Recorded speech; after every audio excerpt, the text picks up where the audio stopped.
ہم کریں گے ہر مظلوم کی حمایت۔ السلام علیکم ناظرین، میں ہوں حورین فاطمہ اور آپ دیکھ رہے ہیں حمایتی نیوز HD چینل۔ نظر ڈالتے ہیں آج کی اہم خبر پر۔ فلسطینی وزارت صحت نے تصدیق کی ہے کہ غزہ کے پناہ گزین کیمپوں میں سیوریج اور آلودہ پانی میں پولیو وائرس پایا گیا ہے۔ غزہ کے پناہ گزین کیمپوں میں سیوریج اور آلودہ پانی میں پولیو وائرس کی تصدیق کے بعد اسرائیلی فورسز نے اپنے فوجیوں کو پولیو سے بچاؤ کی ویکسین لگانا شروع کر دی۔ دوسری جانب آکسفام کی رپورٹ میں کہا گیا ہے کہ اسرائیل نے غزہ میں دستیاب پانی کی مقدار میں 94% کمی کر دی ہے، جس کی وجہ سے مہلک صحت کی تباہی پیدا ہو رہی ہے۔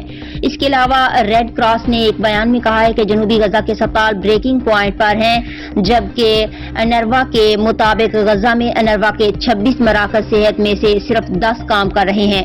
یاد رہے کہ 7 اکتوبر سے غزہ میں جاری اسرائیلی جارحیت میں 38,000 سے زائد فلسطینی شہید ہو گئے ہیں، جن میں بچوں اور خواتین کی بڑی تعداد شامل ہے۔ اب تک کے لیے اتنا ہی۔ مزید خبروں اور اپڈیٹ سے باخبر رہنے کے لیے دیکھتے رہیں حمایتی نیوز HD چینل۔